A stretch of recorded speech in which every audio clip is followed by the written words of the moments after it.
Hi, I'm Mike Reynolds, a senior reporter covering the media industry with S&P Global Market Intelligence's Tech, Media, and Telecom News team. Welcome to MediaTalk, a podcast hosted by S&P Global Market Intelligence, where the news and research staff explore issues in the ever-evolving media landscape. 2025 is drawing to an end. That means Thanksgiving and the holiday season are drawing near, and in between we have Black Friday and Cyber Monday. Today we're going to discuss the prospects and dynamics that will shape holiday spending this year.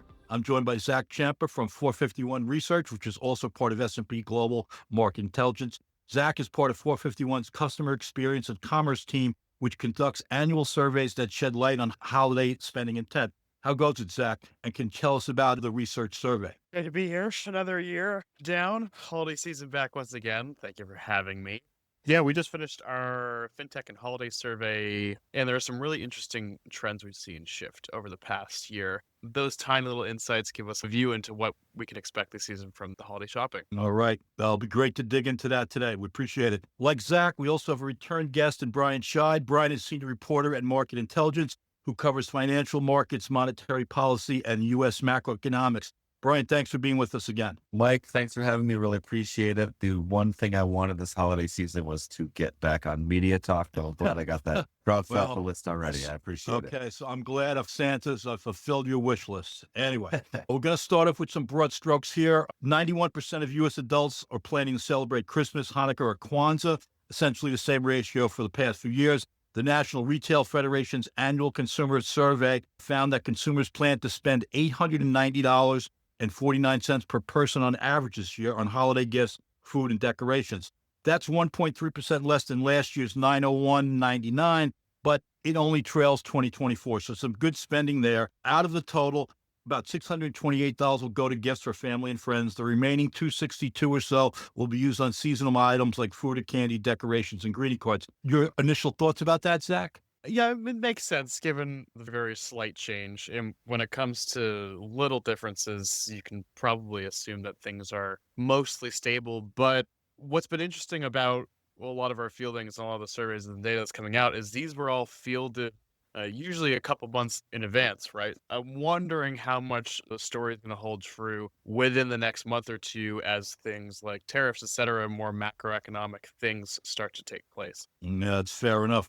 Brian, how about you? Again, to that end, as Zach just set you up, how do things play into some of your research and stories you've written relative to inflation, which is going up, as they said in the Shattered Rolling Stone song? Yeah, the last inflation number we had was October 24th. The Bureau of Labor Statistics reported that the consumer price index, that's really the market's preferred inflation measure, that was increased 3% from September 2024 to September 25. 3%, that's really not that much when we remember back to the holiday season of 2022 when the U.S. economy was really trying to emerge from the pandemic with inflation. Inflation at that time was close to 7%. But like you said, it's moving really in the wrong direction. CPI inflation has gone up every month since April, and it's moving upward as the Federal Reserve is starting to cut interest rates. And that's something that tends to increase inflation. So there's a whole lot of uncertainty about what impact the Trump administration's tariffs will have on prices and spending. The Fed's target for inflation is 2%, and prices are moving away from that target and not towards that. We'll get into all the reasons why, hopefully, but I'd like to point out one pretty massive complication we're looking at. When we talk about inflation, whether it's this consumer price index or the personal consumption expenditures or PCE, which the Fed prefers, or we're talking about core CPI or PCE, which strips out volatile energy and food prices, all these indexes, these inflation measures, they're all produced and released by the federal government. And the government has now been shut down for more than a month. With the government closed, there's no one producing CPI or PCE or any inflation index really. We have the September number because the BLS needed to update a Social Security calculation, but we may not get October. We may not get November. Maybe that's going to be delayed. We're not getting jobs reports. We're not getting updates to GDP. We're not getting a lot of different stuff that the government puts out. So that's a really big caveat here going forward. When I'm talking about inflation and the effects of tariffs on inflation or really spending amidst rising inflation, the inflation numbers are months old. We just don't have a current view. Okay, that's fair enough. What we've seen and what we might get here for holiday spending could be vastly different. So we'll check into that. I think as we go back, Brian, and look at this year, tariffs, I think there's been a major increase on the food side, but in general, I think there's been a number of categories where I think the idea was that, yes, these are really going to be hurt, but we haven't seen that much. Is that fair? Yeah. Now that I've called all this data outdated, let me just talk about the outdated data. One interesting point about the timing of this government shutdown and this indefinite pause in inflation data from the government is that economists and market strategists and other people like me who get paid to dive into this inflation data, we've been trying to pinpoint for months now just when the tariffs would hit these numbers. And so far, the impact has been pretty moderate, like you said. There's a variety of reasons for that. I'd say largely because there's so little clarity and so much confusion about these tariffs. What's in effect, what goods are being tariffed, what countries are being hit the hardest, what countries are subject to trade deals. But if we look at the September numbers, there's really not much impact. And that's not to say that it won't hit, but it just hasn't hit yet. One economist I spoke to sees tariffs pushing up inflation by 80 basis points by early next year. Okay. That would push inflation really to the highest level since May 2023. When, like I said, we saw this huge spike coming out of COVID. And the thing that most people fear with these tariffs is we're not going to hit that again, most likely, or just going in the wrong direction. And the hit to consumers from these tariffs is coming. Businesses right now are facing higher costs, but they're not really passing these higher costs entirely onto their consumers yet. And last month, economists at Goldman Sachs put out this report saying that as of August, U.S. consumers were absorbing 37% of tariff costs. U.S. businesses are absorbing 51%, with the rest going to foreign exporters and potential tariff evasion. By the end of this year, so right when this holiday season is wrapping up, these economists forecast that U.S. consumers will take a hit of 55% of tariff costs, with U.S. businesses absorbing 22%. In August, Goldman economists had forecast U.S. consumers would absorb 67% of tariff costs by May 25, with U.S. businesses absorbing 8%. Not as bad as it was once thought to be, but you're still going to have a major hit to consumers now. All right. We will see again. And I guess the proof will be in the pudding in a couple of months. All right. Let's go back to the National Retail Federation survey. They said shopping will continue across different destinations online. They think will be the top holiday shopping platform, with 55% planning to make purchases digitally, followed by grocery stores, department stores, and discount stores. Zach, what did 451's research show on this front? It is definitely similar. One interesting thing we saw this year as opposed to other years, and it tends to rotate between in-store shopping and online shopping, but online shopping, 50% of consumers will be shopping online this year. And that includes either exclusively online or both in stores and online. And then that's in contrast to a lesser percentage of folks that will be shopping in stores, either both in stores and online or exclusively in stores. Last year, more folks were shopping in stores overall. And it's interesting because we're trying to theorize what the larger reasoning is. And like we just talked about, there are a lot of things happening at an economic level that will affect people. But in addition to seeing people shop online more, we're also going to be seeing them shop more on Black Friday specifically than on Cyber Monday, which is the predominant online sales day.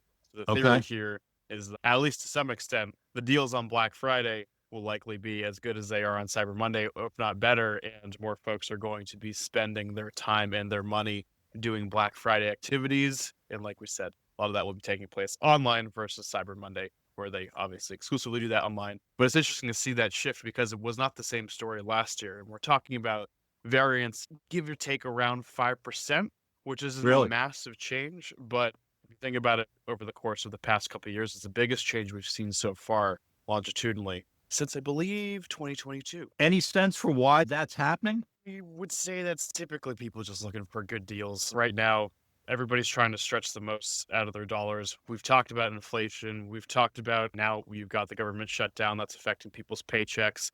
Now you have people who are donating a lot of money because of SNAP benefits, etc. Dollars and time are super constrained. So if you can do everything in one place online where you think you'll get the better deal, it's going to save you time and money, or at least that's the hope for most folks and why we're seeing the shift. Yeah, because in a layman's view, it was my understanding that Black Friday's been a thing for a long time. Cyber Monday, not as long, but maybe the deals are a little bit better on Monday. I don't know if that's the case. If I'm doing this, I'm Black Friday. So anyway. Yeah, and it depends too. One of the things that we've heard over a very long amount of time, this is folks can attest to anyway, if you've been a serious Black Friday shopper in the past, is that the deals have also largely gotten worse, or at least there used to be major doorbusters when it was traditionally just regular Black Friday, going to stores and shopping. But overall, yeah, it's looking, that's the general gist. Okay. All right, Brian, shopping, spending in whatever preferred form. whether it's for pricing purposes, assortment, convenience, whether you like Black Friday or Cyber Monday, all that's all well and good if you have a job and you're making money. Can you give us your thoughts about where the job market is given the black hole that all of you guys are seeing in terms of real information? Yeah. So on that black hole, the last jobs report we got from the government was the August jobs report that was released on September 5th. We don't have the September jobs report. We don't have the October jobs report. The November report looks iffy. So that's 2-3 months of missing the labor market data so far. But what we were seeing before that, the clear trend, that's something we've been writing about for months, is this idea of a no hire, no fire jobs market.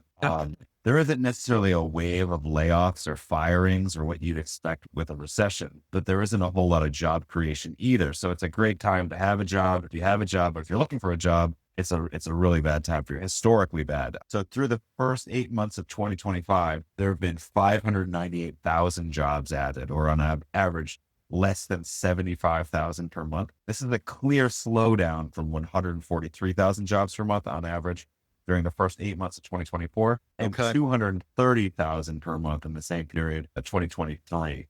Wow. So a lot of numbers, but the overall theme is that the labor market is clearly slowing down.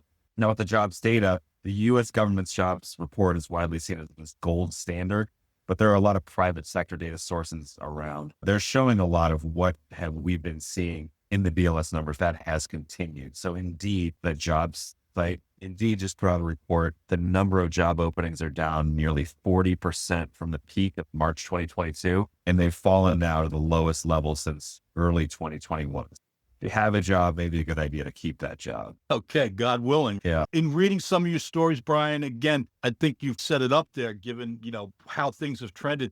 I guess the criteria for what the labor market is, it's changed considerably. It's a much lower delta at this point. Yeah, exactly. And I think this is what all of your listeners want to hear about, is benchmark revisions to the jobs report. But what we saw, like in the August jobs report, the BLS revised its June payroll numbers down by 27,000. So we had at one point a gain of 14,000 jobs, which looked pretty bad. That's not a lot of job growth. And it was revised downward to a loss for that month of 13,000. The BLS benchmark revision showed that the U.S. employers added about 850,000 jobs in the past 12 months through March 2025. And that's 911,000, close to 1 million fewer jobs than previously reported over that stretch. So this sort of leads us to cuts at the Federal Reserve. Let me just run you through some interest rate history real quick. Okay. So back in 2022, just as the pandemic was taking over the world, the Fed cut its benchmark interest rate to near zero. That was in order to make borrowing cheap, keep the economy rolling while everyone was locked inside baking sourdough bread,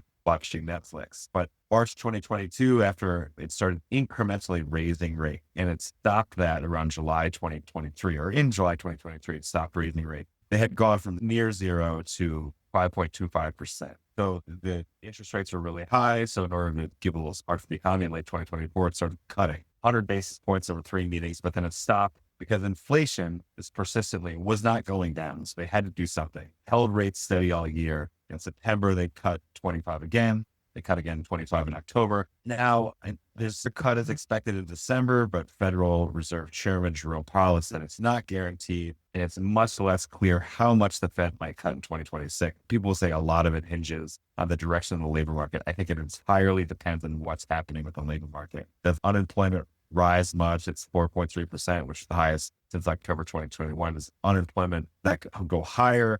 Do we get any more job creations? Are this wave of layoff people have been expecting for months? If that start to happen, I think the Fed is really watching what's happening in the jobs market. I think we are too. It's going to keep you busy, right? Yeah. Here's an upset, fellas. It's 2025, and we haven't talked about AI in this conversation. Of course. Zach, what role will artificial intelligence play this holiday shopping season? There are a lot of different ways to look at it.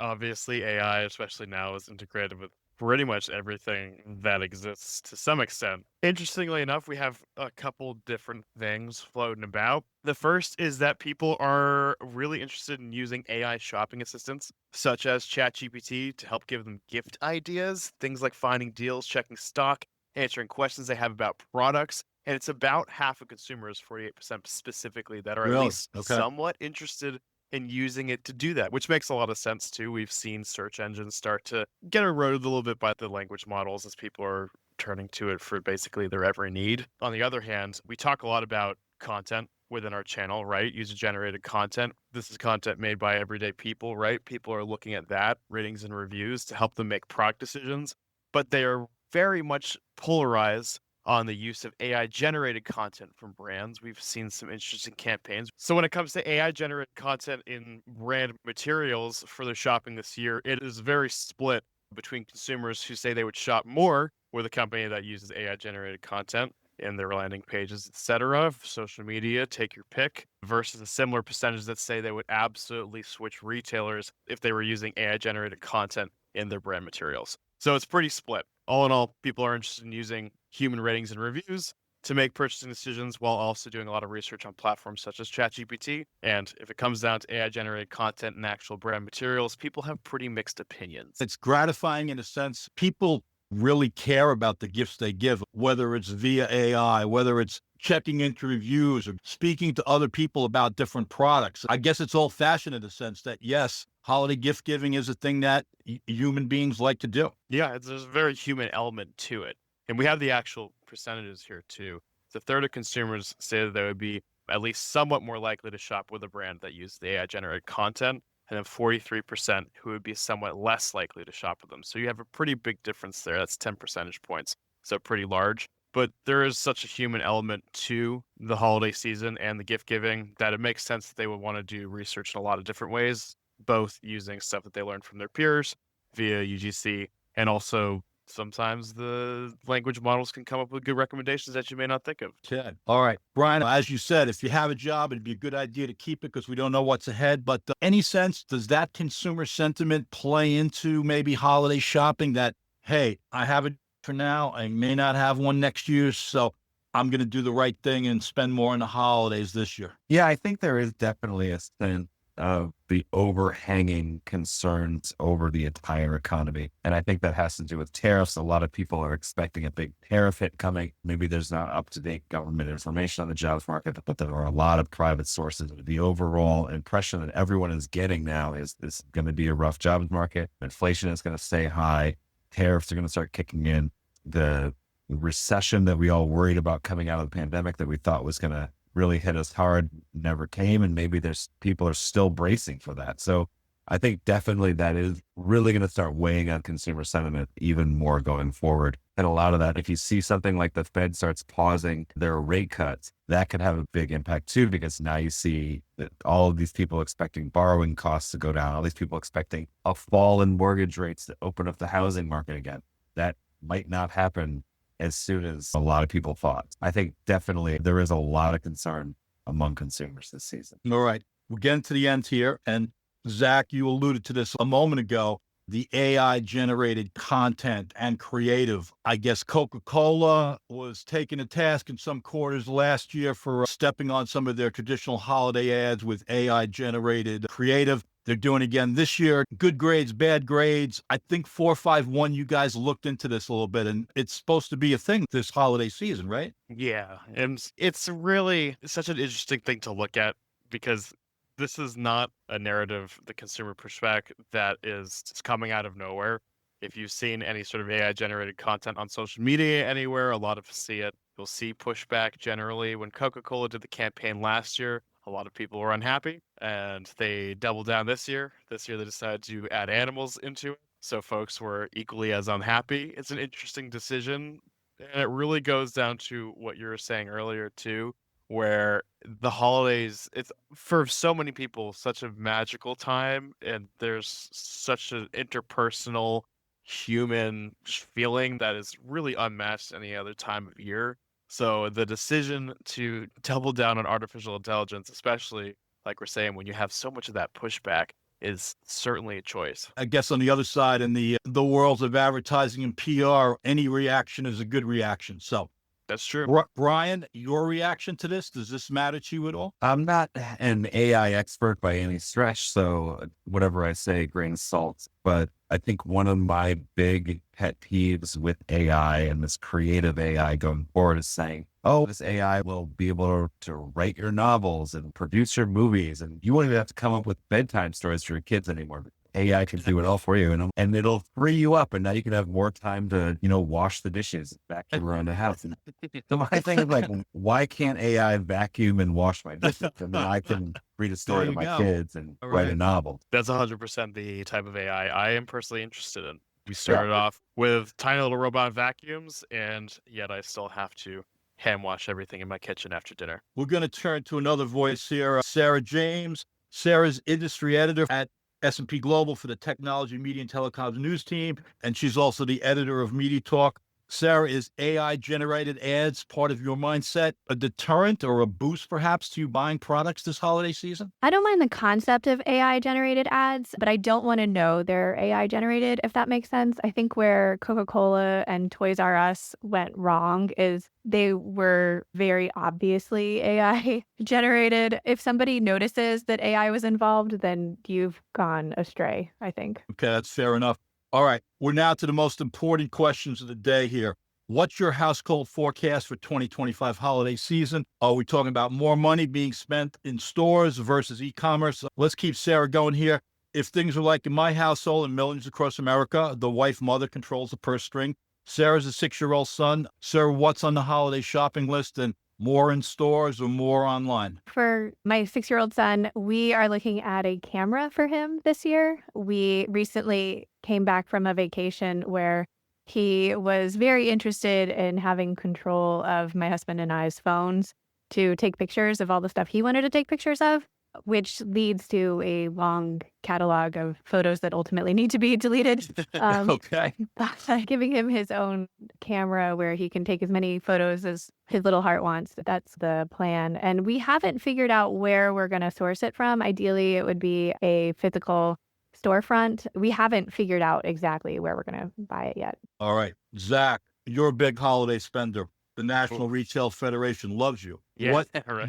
Your purchases go into both stores and online. Give us a sense for what you're thinking about this holiday season. This year, I'd say for me, given time crunches at the end of the year at present, it is definitely going to be a big online shopping year. I've already placed some orders. Some of the things that I've been interested in getting, trying to move quickly on just in case there's a little bit of scarcity. That's the biggest concern for me. Definitely price is a factor, and there are some things that I'm waiting on Black Friday deals. For example, my dad, big Italian guy, getting him a nice proper Italian meat slicer for the house, and that one I'm going to be waiting to see if anybody's slashing prices on. But for the most part, for me, it comes down to, the convenience factor. Can they ship it? Do I have to go so far out of my way to get this that it's not worth it at that point? And definitely going bigger on the gifts this year, while, like you were saying, things are still relatively stable. And for some of us, it's been a little bit challenging, so I thought I'd go big or go home this year, and the internet is helping me do that. Right. As for me, I have 2 grandchildren now. Patrick will be 19 months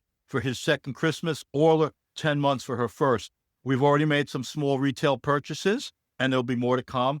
My wife has purchased some holiday decor items online, and I guess I'll have to check in with her, or maybe not, to see how many more there are to come. We will see. Anyway, as was the case last year, Brian, you're going to take us home here. What's the holiday look ahead for your family? Yeah, as we discussed last year, my son's birthday is 2 days before Christmas. Yep. Always leads to a big pile. The kids have basically a gift hangover for days. They don't have presents. We'll go into the next year often without presents open. So Okay. I think everyone's in agreement that we're going to take a step back a little bit. My kid really like experiences a lot more lately. And unfortunately, that's not a cheaper option. It's many times a much more expensive option. They like going to NBA games, Broadway shows. Nice. So that stuff is big. So I think a big one we're going to do is surprise the kid. Our neighbors recently moved to Ireland, so we'll surprise them and say, hey, this summer we're going to go to Ireland. So that's a big one. Stuff like that. If they don't know that yet, you can't let them listen to this. They are big MediaTalk fans. Oh, I'm sure they are. Embrace it. That concludes this episode of Media Talk. I wanted to thank our guests, Brian and Zach, for sharing their insights as to what we might see from consumer spending perspectives during this holiday season. And a shout out to the guys as well as Sarah for talking about their holiday spending plans. Thanks, Mike. Happy holidays, and thanks for having us yet again. Thank you, Mike. This is Mike Reynolds, and thanks to all of you for listening. We'll catch up on the next episode of Media Talk. Happy Thanksgiving and holidays, everybody.